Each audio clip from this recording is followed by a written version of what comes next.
A graça e a paz do Senhor Jesus. Amém, queridos?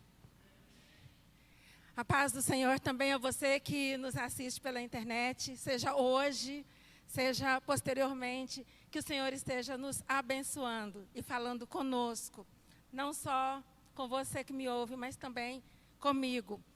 Porque a palavra de Deus, ela é uma espada de dois gumes. Ela corta lá e ela corta aqui também.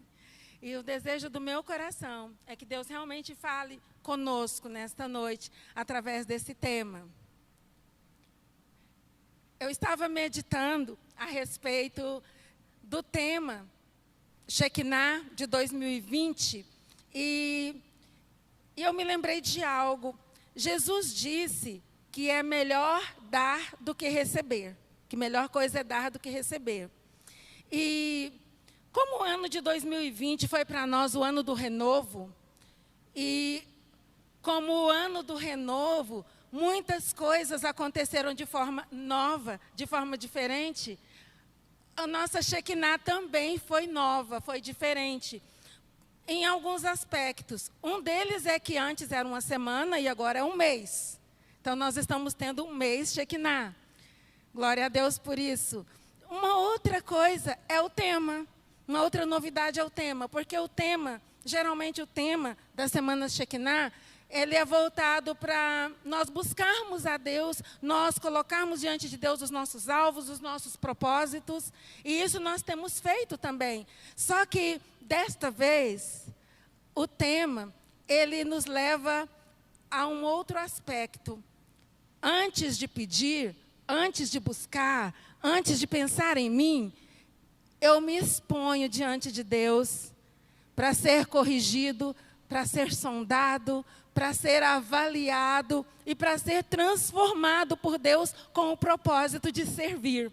Então, antes de buscar os nossos alvos, nós estamos nos dispondo nas mãos de Deus para sermos bênção, para sermos usados. Porque se você diz, sonda-me, Senhor, e vê se há em mim algum caminho mau, guia-me pelo caminho eterno.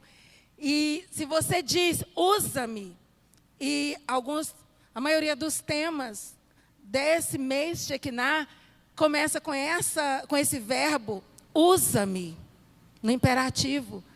E se você está dizendo para Deus, usa-me, quer dizer que você está disposto a ser útil, a ser bênção, a dar, antes mesmo de receber. Porque os nossos alvos, os nossos projetos, os nossos propósitos, nós estamos colocando-os diante de Deus. Mas nós sabemos que eles serão atendidos no decorrer do ano. Mas Deus pode começar a nos usar hoje mesmo. Amém, queridos? E pensando assim, como o pastor Edgar já disse, hoje eu vou falar com vocês a respeito de Deus nos usar como ponte sobre as águas, mas a referência bíblica que me foi dada, ela tem duas partes, vamos dizer assim. Ela tem duas divisões. A primeira, que é o sonda-me, muda-me. E a segunda, que é o usa-me. E eu vou fazer isso, como professora que sou, vou fazer essa divisão. Então, no primeiro momento, vamos retomar esse texto. O Salmo 139 é uma poesia. É uma poesia muito linda, mas é uma poesia que mostra alguns dos principais atributos incomunicáveis de Deus. O que são os atributos incomunicáveis de Deus? São atributos que só pertencem a Deus, porque alguns dos atributos de Deus Ele compartilha conosco. Como, por exemplo, amor, bondade, misericórdia. Deus é tudo isso, mas Ele também nos faz pessoas que amam. Ele nos faz pessoas misericordiosas. Mas esses atributos, pelo menos esses três, que estão aqui bem claros aqui no Salmo 139, Deus não os compartilha conosco de maneira que Ele nos coloque a experimentar esses atributos, que são, por exemplo, do versículo 1 até o versículo 6, o texto fala da onisciência de Deus. Onisciência é um atributo de Deus. Esse Ele não compartilhou conosco. É um atributo que diz que Deus sabe de todas as coisas. Que Deus vê todas as coisas. E nesse atributo nós temos o versículo 3, que diz o quê? Vamos falar juntos? Porque a essa altura eu acho que todo mundo já decorou, não já? Vamos falar juntos então? Esquadrinhas o meu andar e o meu deitar, e conheces todos os meus caminhos. Quando eu digo que Deus esquadrinha, aí eu fui lá no dicionário, porque as palavras elas têm um peso maior quando nós olhamos o sentido delas, lá no dicionário da língua portuguesa. E eu vi muita coisa, quase uma página do dicionário falando a respeito. Mas eu peguei só algumas palavras que eu achei muito interessante. Significa examinar algo minuciosamente, procurar em todos os cantos e lugares, palmo a palmo, escarafunchar, escavar, investigar. Então é isso que Deus faz com o nosso interior, com o nosso andar, com o nosso deitar. O que é o andar e o deitar? Significa que é quando eu estou agindo, quando eu estou me movendo, quando eu estou fazendo algo, mas também quando eu estou parada, quando eu estou descansando e até quando eu estou dormindo.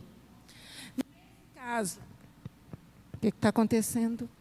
Nesse caso, o Senhor nos conhece, Ele conhece tudo a nosso respeito. Isso significa que o Senhor conhece tudo a seu respeito, tudo ao meu respeito. E quando eu entendo que Deus sabe tudo a meu respeito. Só um minutinho, irmãos, para a nossa atenção não ficar dividida.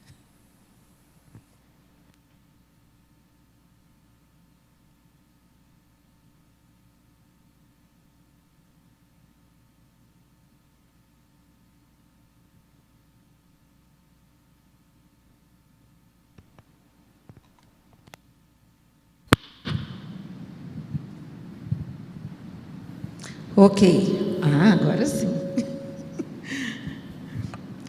Bom, como eu estava dizendo, esse salmo ele nos mostra os atributos de Deus. E aí, nesse primeiro, nós vemos que Deus sabe tudo a nosso respeito.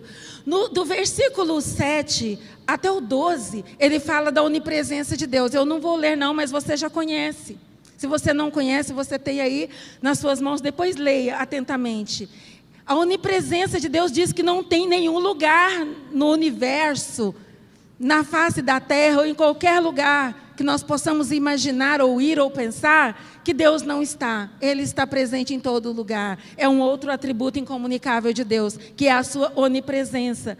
E do versículo 13 até o 18, ele fala da onipotência de Deus, que significa que Deus pode todas as coisas. E dentre as coisas que Ele pode, Ele nos formou. Ele nos viu substância ainda informe, quando nós estávamos sendo gerados, quando nós fomos concebidos. E isso mostra a grandeza de Deus. E quando o salmista reconhece todo esse poder, toda essa presença, toda essa capacidade de Deus, então só lhe resta fazer duas orações. Senhor, sonda-me, já que o Senhor me vê, já que o Senhor me esquadrinha, já que o Senhor conhece tudo, já que o Senhor vira a terra do meu coração e olha até o que está lá por baixo das raízes, então, Senhor, sonda-me, olha lá dentro de mim, procura, verifica, porque essa sondagem, às vezes, nós até somos convidados a fazer isso, a nos sondar, a olhar para nós mesmos, né, e nos analisar, mas quando nós entendemos os atributos de Deus, nós entendemos também uma outra coisa. Essa sondagem, ela tem que ser feita por Ele, porque só Ele vai fazer uma sondagem perfeita. Se eu for me olhar, se eu for me avaliar, eu mesma, com o meu entendimento próprio, eu corro o risco de cair em dois extremos. Ou eu entro numa autopromoção, como é que eu vou dizer? Seria isso mesmo, a autopromoção de achar que eu posso, que eu sou capaz, que eu até que sou melhor do que fulano, melhor que Beltrano, eu tenho esse dom, aquele talento, então eu posso cair no erro de entrar na soberba, de ir para o caminho da soberba? Ou eu posso cair num outro extremo, o da autocomiseração, da autopiedade, realmente eu não presto, não. Eu não sirvo para nada, eu sou um coitado, não dá, Deus não pode me usar. Entende que nós somos falhos na hora de nos avaliarmos, porque nós nos avaliamos segundo o nosso entendimento limitado. Mas quando Deus nos avalia, quando Deus nos sonda, Ele nos sonda, inclusive, sem as nossas desculpas. Você já observou quando acontece, por exemplo, um desentendimento entre duas pessoas e elas vão buscar um mediador e cada um conta a sua versão? Cada um não conta a sua versão se justificando?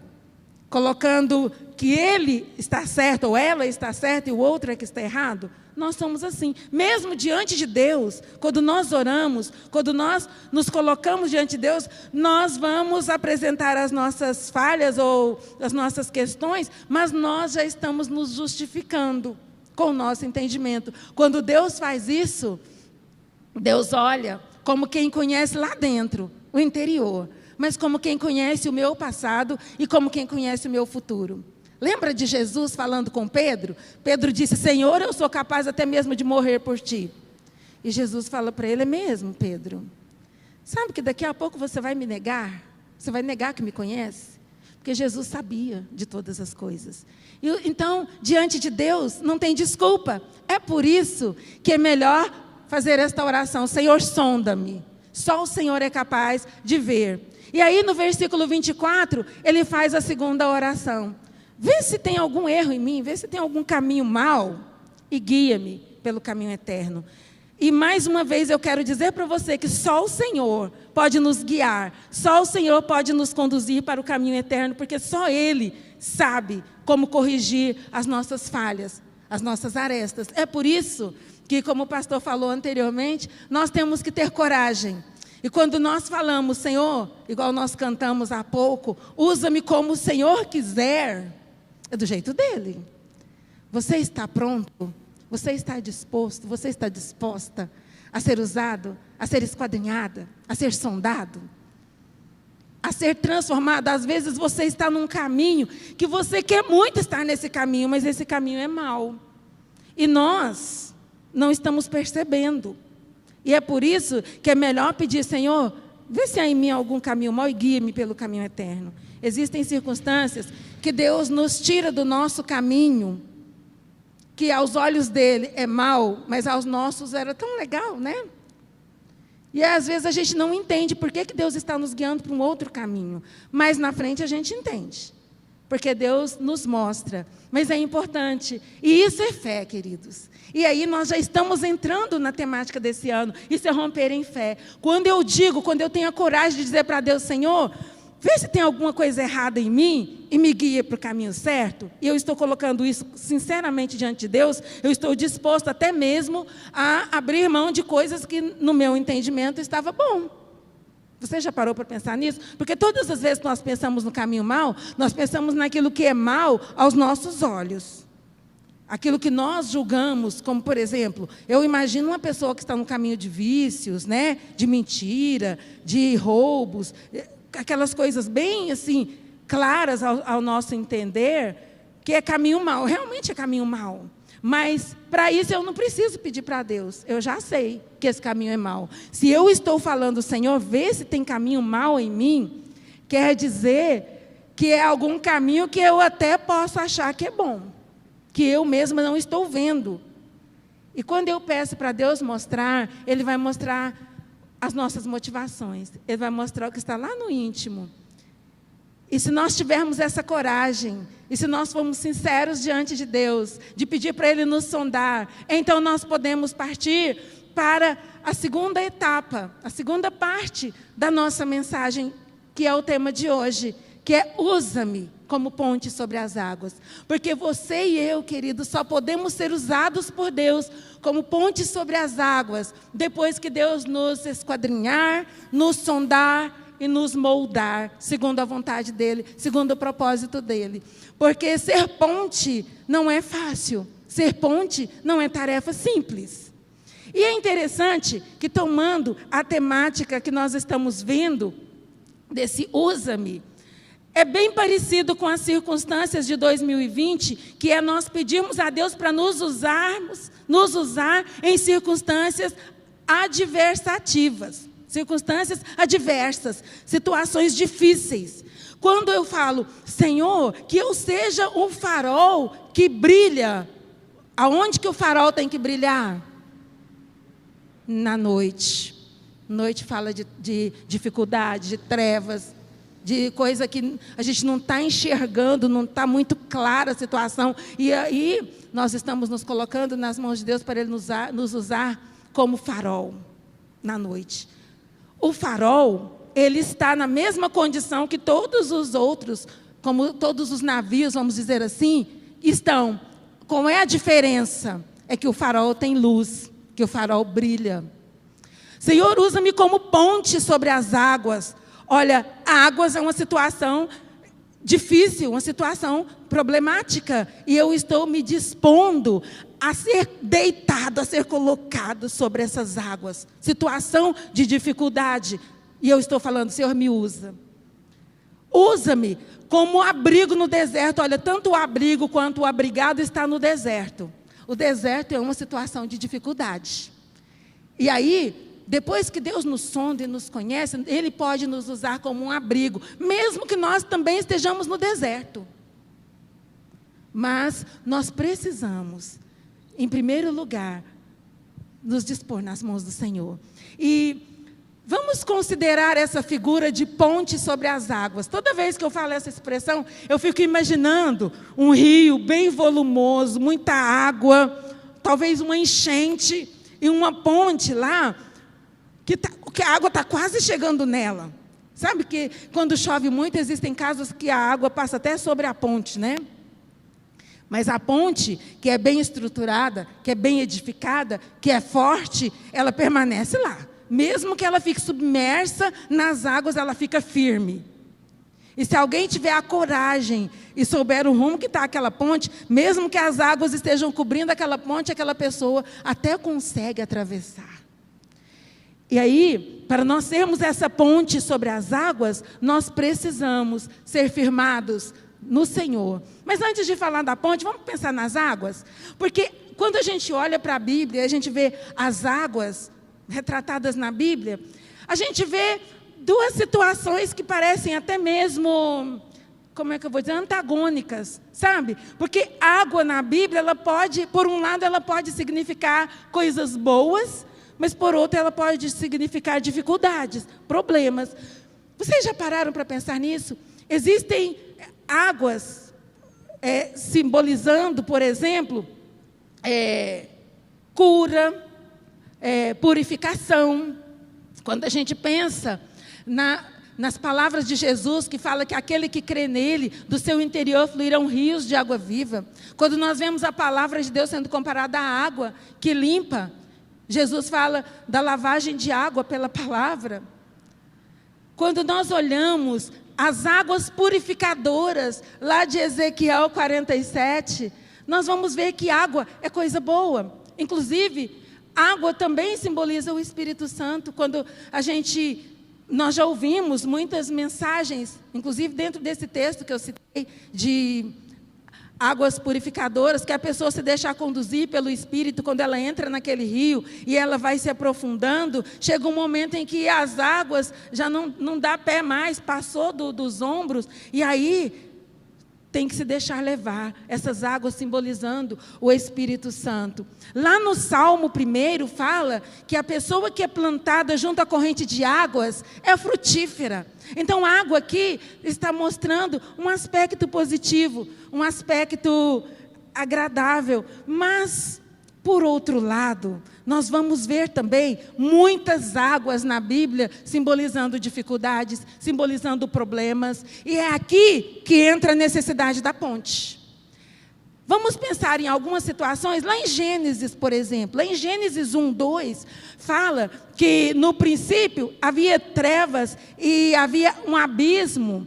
E o Espírito de Deus pairava sobre as águas. Essas águas aqui aponta para o caos. De antes de Deus criar, de Deus separar água para cima e água para baixo, antes de Deus fazer a separação dessas águas, havia um caos. E quando a gente pensa, ainda em Gênesis, lá no dilúvio, as águas do dilúvio eram águas de juízo, águas de condenação, águas que traziam a morte. Aliás, águas que foram enviadas, foi quando Deus resolveu juntar as águas que Ele havia separado. As águas de cima desceram, e as de baixo subiram. E essas águas vieram tumultuar, vamos dizer assim, a situação da humanidade, ao ponto de só aqueles que estavam dentro da arca, e eu poderia até dizer que essa arca poderia ser a nossa ponte de hoje, mas não é só uma ponte, foi uma proteção, uma segurança. Então, as águas do dilúvio, elas falam de juízo, elas falam de dificuldade, elas falam de problemas. Imagina aquelas pessoas que não entraram na arca. Foi uma situação muito difícil. Imagina as águas do Mar Vermelho, quando Israel estava saindo do Egito, que o povo chegou diante do Mar Vermelho. Aquelas águas lá, a princípio, elas eram um adversário. Pensa que atrás estava vindo o exército de Faraó e diante deles estava o Mar Vermelho. Aquelas águas para eles, inicialmente, pareciam uma barreira intransponível. E quando Deus abriu o Mar Vermelho e Israel passou, ele passou em terra firme. Deus afastou aquele adversário, vamos dizer assim, que era o mar, mas aquela mesma água que serviu de parede para que eles atravessassem, fez sucumbir todos os inimigos. Nesse aspecto, as águas foram bênçãos para o povo de Deus, mas elas também trouxeram juízo, trouxeram morte para os inimigos, para os adversários. O Jordão também é uma situação de adversidade, tanto é que quando o povo de Israel cruzou o Jordão, Deus precisou novamente abrir as águas. E mesmo nos Salmos, como por exemplo no Salmo 144:7, os salmistas eles costumam comparar a fúria dos inimigos com muitas águas. E eu poderia citar muitas outras situações em que a gente vê a Bíblia mostrando águas como circunstâncias de adversidade, de dificuldade, de problema. Mas aí vem a Aline Barros, e nós pegamos carona com a Aline Barros e falamos: Senhor, usa-me como ponte sobre as águas. Você já pensou nas muitas águas que às vezes estão diante de você? Porque águas também podem simbolizar problemas. O segundo versículo que está na nossa referência é lá em Mateus. Agora vamos dar uma olhadinha lá em Mateus. Mateus 14. Mas eu não quero ler apenas o versículo 26, conforme está indicado, porque fica um pouco fora de contexto. Eu quero ler um pouco mais. Mateus 14. Vamos olhar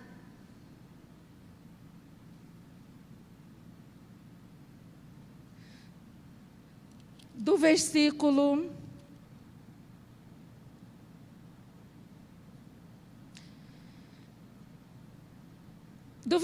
24 em diante. Mateus 14, 24. Encontraram?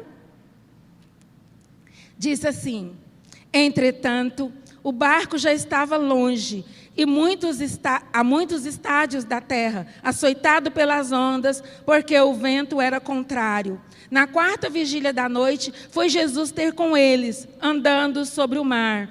E os discípulos, ao verem-no andando sobre as águas, ficaram aterrados e exclamaram: é um fantasma! E, tomados de medo, gritaram. Mas Jesus imediatamente lhes disse: tende bom ânimo, sou eu, não temais. Respondendo-lhe Pedro, disse: se és tu, Senhor, manda-me ir ter contigo sobre as águas. E ele disse: vem.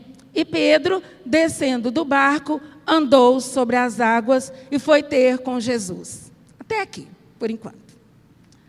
Aqui nós vemos mais águas representando dificuldade, né? Uma tempestade, um vento e ondas bravias. E aí a gente vê alguém andando sobre as águas, uma ponte sobre as águas, o Senhor Jesus. E é isso que nós estamos pedindo hoje. Senhor, usa-me como ponte sobre as águas. Como foi que Pedro pediu para Jesus usá-lo como ponte sobre as águas? Senhor, manda-me ir ter contigo sobre as águas. E eu não quero criticar Pedro que começou a afundar. Eu quero só lembrar para você que Pedro tinha, ainda que uma pequena fé, porque lá na frente, Jesus fala para ele, lá no versículo 31, ele fala, homem de pequena fé. Era pequena, mas era fé. E funcionou, porque ele andou sobre as águas. Não andou? E você acha que ele voltou para o barco como? Será que Jesus carregou ele nas costas? Eu creio que ele voltou andando sobre as águas. Não voltou nadando, não. Então, ele tinha uma pequena fé. Se você e eu tivermos uma fé, ainda que pequena, mas se é uma fé operante, então nós podemos ser ponte sobre as águas. Agora, para ser ponte sobre as águas, nós precisamos ter uma base, uma estrutura muito boa. Eu anotei algumas coisas aqui, que uma ponte, além de uma base, de ser bem estruturada, o material precisa ser de boa qualidade, o cálculo estrutural precisa ser bem feito, para que essa ponte não caia na hora H, na hora que alguém estiver atravessando, né?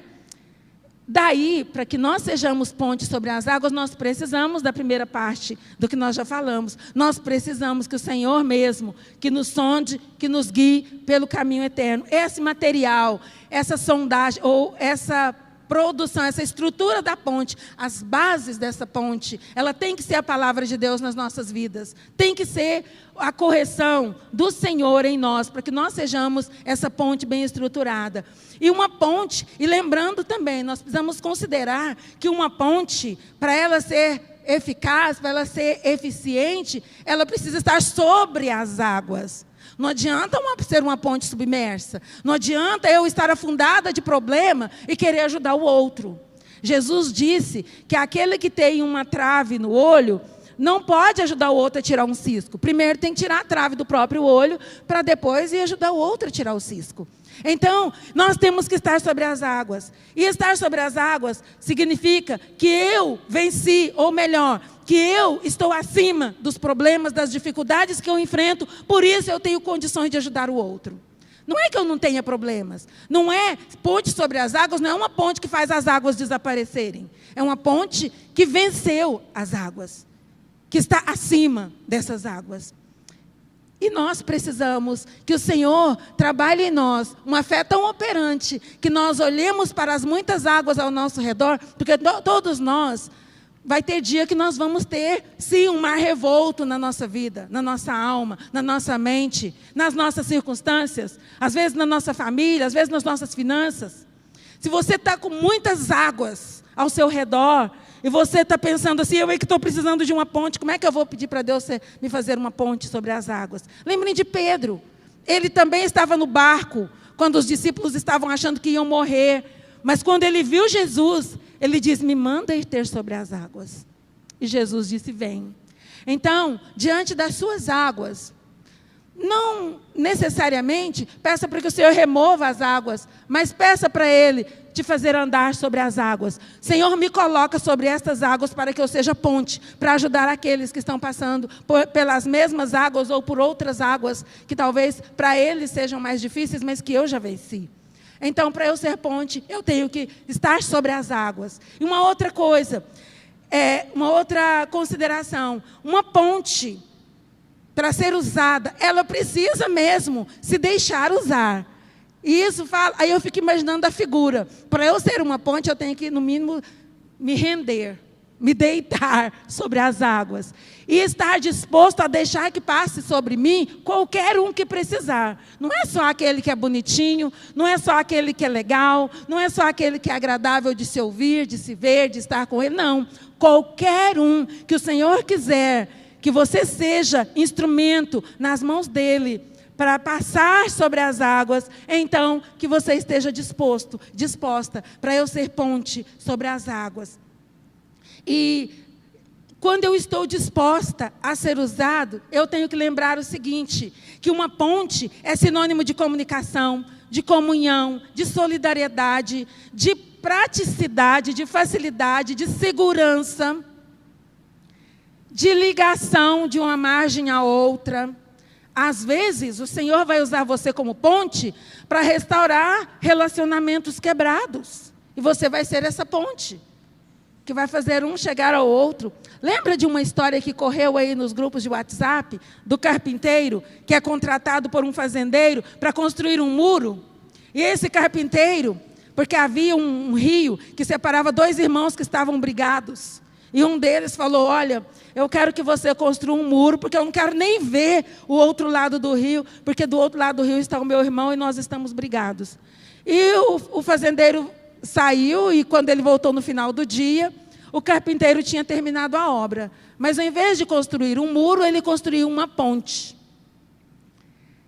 E aí, quando ele olhou aquela ponte, que ele ia brigar, vamos dizer assim, eu estou resumindo a história. Por que você construiu ponte? Eu queria que construísse um muro. Aí o irmão que estava do outro lado, viu que o outro construiu uma ponte. Meu irmão mandou construir uma ponte, então provavelmente ele queira fazer as pazes comigo. Eu vou até ele. E aí, aquele que tinha mandado construir o muro, viu o seu irmão vindo na direção dele e se quebrantou e decidiu ir também. Aquele que seria um muro virou uma ponte que restaurou o relacionamento daqueles dois irmãos. É claro, o carpinteiro prefigura o Senhor Jesus. Pedro só andou sobre as águas sob uma palavra de Jesus. Nós só podemos ser ponte sobre a palavra de Deus, sobre aquilo que Jesus falou a nosso respeito. E finalmente, nós temos que nos dispor a ser ponte sobre as águas para ligar o perdido à salvação. Porque uma ponte também, ela simboliza salvação. Uma ponte sobre as águas, ela pode salvar alguém de morrer afogado. E trazendo para a nossa realidade, que nós todos sejamos ponte, que dentre os nossos alvos Shekinah, esteja o alvo, o propósito de eu ser uma ponte que liga o perdido até Cristo. Sabe aquele sonho de Jacó? Que ele sonhou que tinha uma escada que ia do chão até o céu, e os anjos de Deus subiam e desciam por ela. E depois essa mesma figura é usada por Jesus lá em João 1.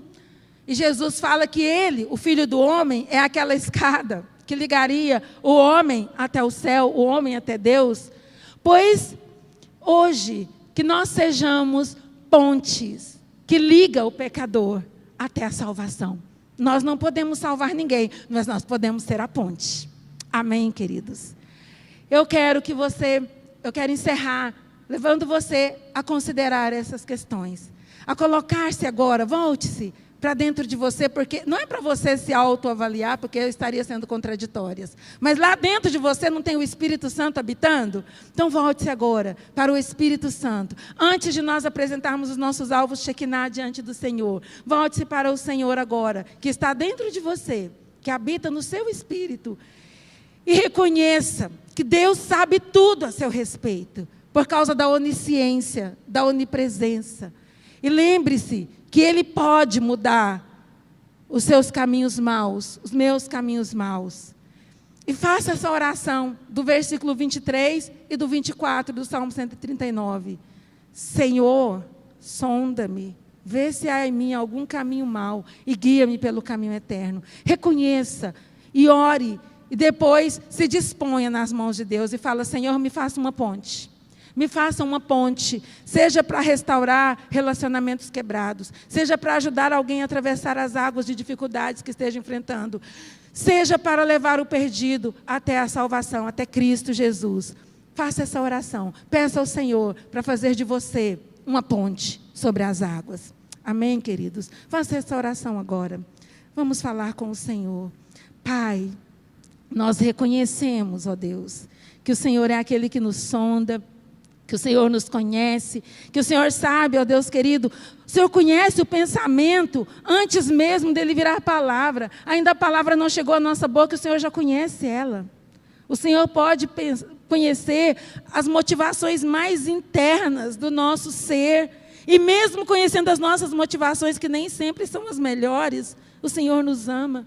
E o Senhor não desiste de nós. Por isso nós te pedimos nesta hora, Senhor, sonda-nos. Sonda-nos. Verifica, Senhor, se há motivação errada nos nossos corações, se há soberba no nosso coração, se há engano no nosso coração, se há mentira, se há algum pontinho de trevas, e traga luz. Guia-nos para o caminho eterno. Guia-nos, ó Deus, para que nós possamos ser pontes sobre as águas, que sejamos instrumentos nas tuas mãos. Senhor, guia, levanta esta igreja, levanta, ó Deus querido, o meu irmão, a minha irmã, aquele que está assistindo a esse vídeo. Pai, levanta-nos, ó Deus, como pontes bem estruturadas pela tua palavra, construída com material precioso, com pedra preciosa, com ouro, prata. Ó Deus, materiais que possam ser aprovados pelo fogo, a fim de que sejamos essa ponte sobre as águas. E que o Senhor nos use, ó Deus, que sejamos usados por Ti. Que tenhamos a coragem, Senhor, de nos dispor nas Tuas mãos, para sermos instrumentos usados por Ti, para ser bênção a todos aqueles que necessitarem. Em nome de Jesus nós te pedimos. Amém, Senhor. Aleluia. Pastor.